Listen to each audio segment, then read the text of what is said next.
It's all covered in today's China Truths. Information surrounding actor Yu Menglong's mysterious death continues to emerge, drawing public attention and constantly reshaping what people believe happened to him. Recent discussions online suggest that Yu may have been imprisoned in an underground basement years earlier than many thought, and even a photo of a possible stand-in has surfaced, raising new suspicions. What's even more puzzling, both descendants of high-ranking officials and a British medium seem to point toward the same name connected to Yu's tragedy. On October 6, 2020, Yu appeared with actress Xing Fei in a live broadcast. During that stream, Yu suddenly said something chilling.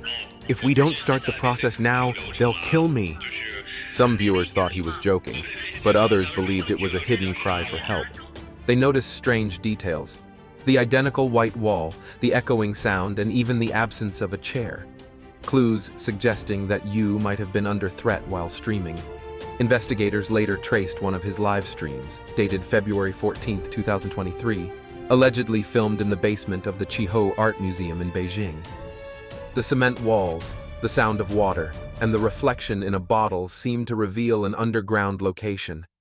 Screenshots from that stream showed something haunting: a man in black sitting on a white bed, seemingly watching Yu's every move. Soon after, netizens began digging deeper. A mysterious photo began circulating online with the question, "What's strange about this picture?" At first glance, it looked like a casual group photo. But one reply caught everyone's attention. The boy might be the stand-in from the basement under Moonlight Returns to Shilu. That phrase, according to online discussions, refers to a basement beneath the Sunshine Upper East compound in Beijing's Chaoyang district, where Yu reportedly lived. In that image, the man in the white shirt on the right looked almost identical to Yu. Same height, hairstyle, and facial features.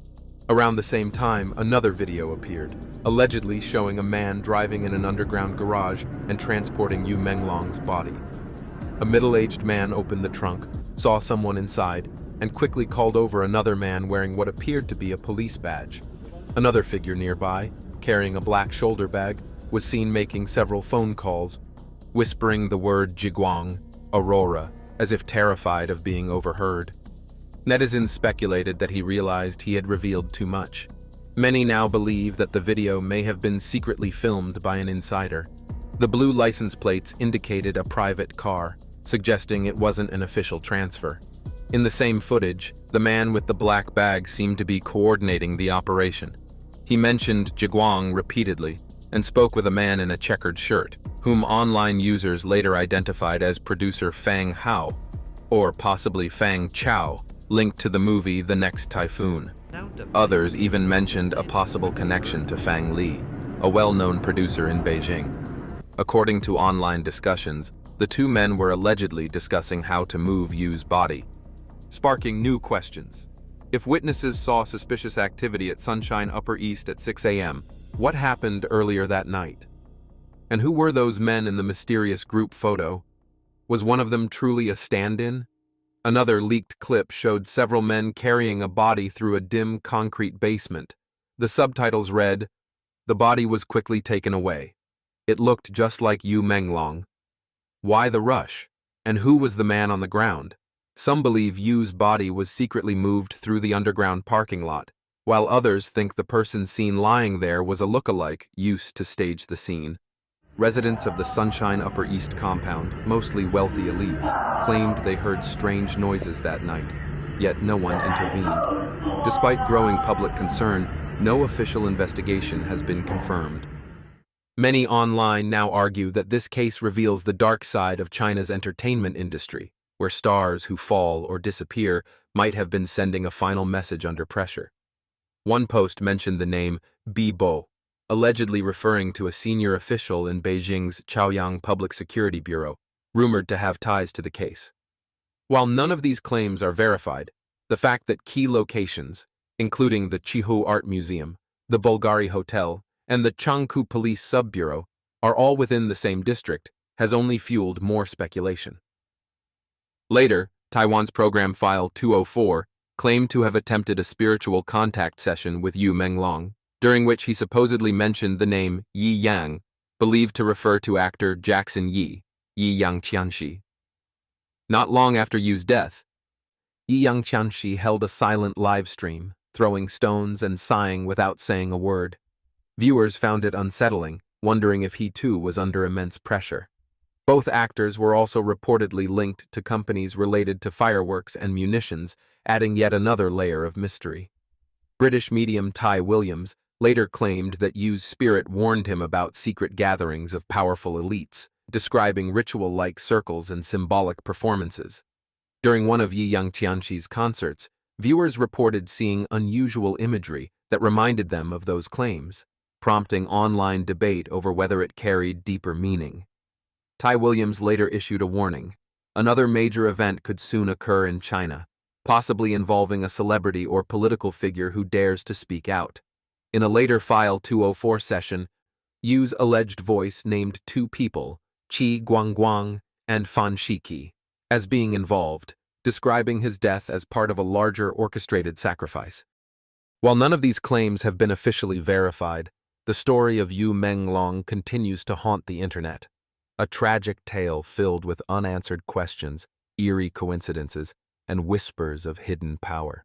On November 25, 2025, something extraordinary happened on Chinese social media.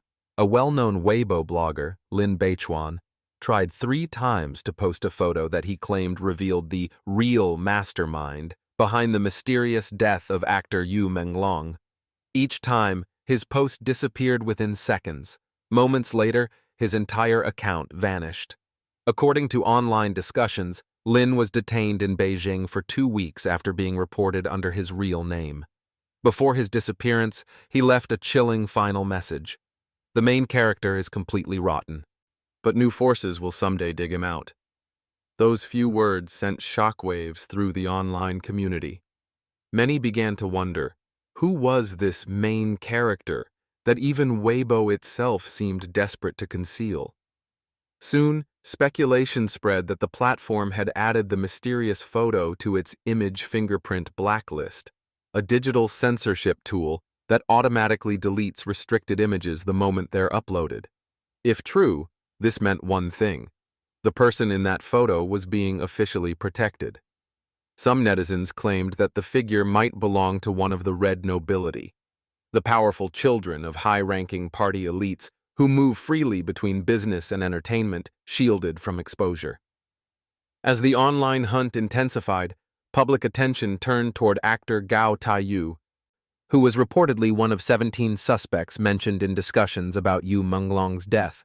On September 14, 2025, Gao publicly denied all involvement, abruptly announcing his retirement from showbiz and declaring that he was disgusted by the industry. During a live stream, Gao briefly mentioned Yu Menglong's death, but instead of sorrow, viewers caught something unsettling: a faint smile. When viewers flooded the comments questioning his reaction, that smile vanished instantly, replaced by visible tension. At just 33, Gao Taiyu had appeared in popular dramas like Demigods and Semidevils and Straight Man's Cloud. Despite China's film industry suffering massive collapse during Xi Jinping's lockdown years, Gao had somehow managed to invest in fashion brands and restaurant chains, ventures that normally require substantial capital. That fueled a new round of online speculation. Was Gao's success built on hidden backing from powerful circles? The story took an even stranger turn when British medium Ty Williams claimed during an interview that Gao Taiyu was under protection from very influential people, individuals powerful enough to erase all negative information about him from the internet. Indeed, soon after, users noticed that nearly every article or forum post mentioning Gao's alleged involvement had been completely wiped clean. This total digital silence only deepened the mystery. Some began to whisper that Gao's background might be tied to China's red aristocracy, a web of elite families said to control not just business, but information itself. As the weeks passed, Lin Beichuan's account never reappeared. The original photo he tried to post remains unseen. And yet, online discussions about the man in the deleted picture continue to surface across forums and encrypted channels, each claiming new fragments of truth. But amid the speculation and silence, one feeling remains strong among those who followed Yu Menglong's story. A sense that his spirit has not yet found peace. The deeper people dig, the more they uncover traces of a world woven with power, fear, and secrets, where truth itself seems to be the most dangerous thing of all. 面崩盘了。 Pork prices in China have fallen to rock bottom. The markets are overflowing with meat, but no one is buying. What was once the nation's most consumed food has now become a symbol of despair. Since 2020, pork has never been this cheap. In Beijing's Huaguan supermarket, rows of pork lie untouched. Farmers say the price can't even cover the cost of raising pigs. The market is quiet, and the smell of unsold meat fills the air. Signs of deflation are spreading. China is now facing an economic downturn like never before. Prices of key agricultural products are collapsing.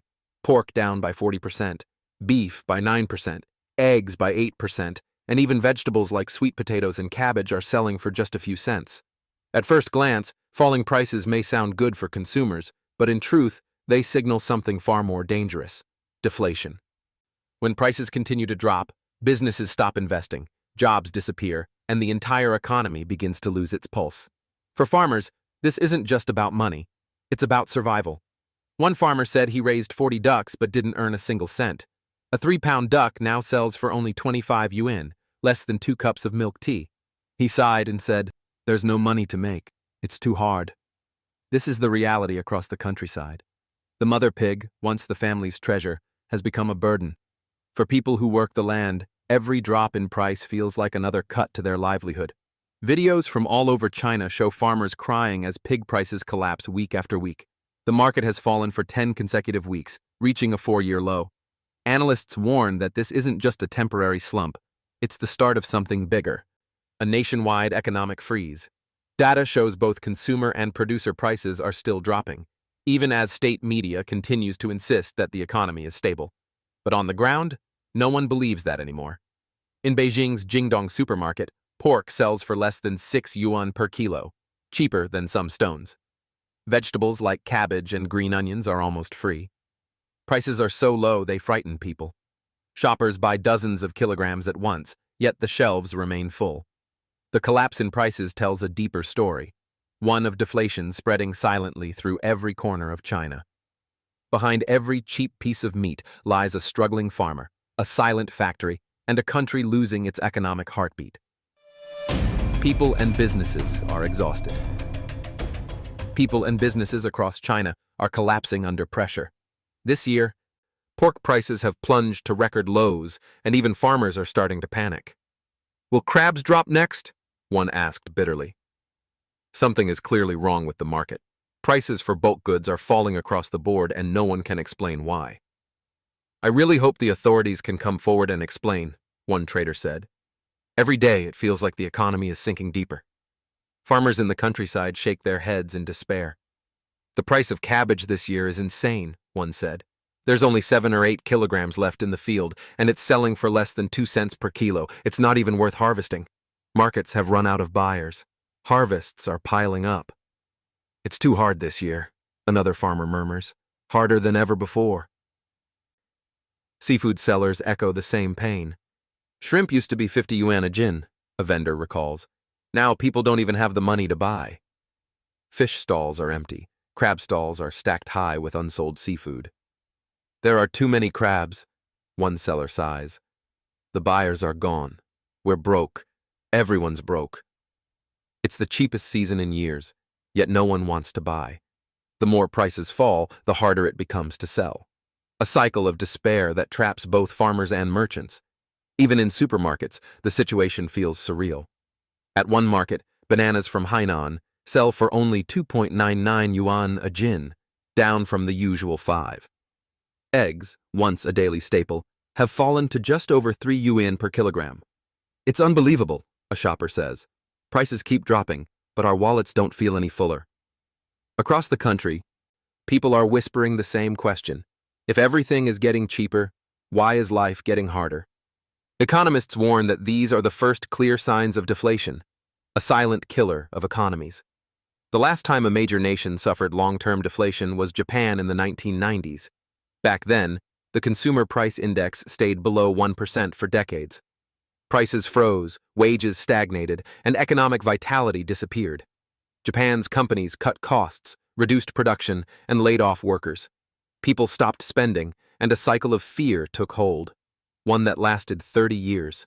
Now, the same danger looms over China. As prices fall, profits vanish. Companies slash wages to survive. Factories begin mass layoffs.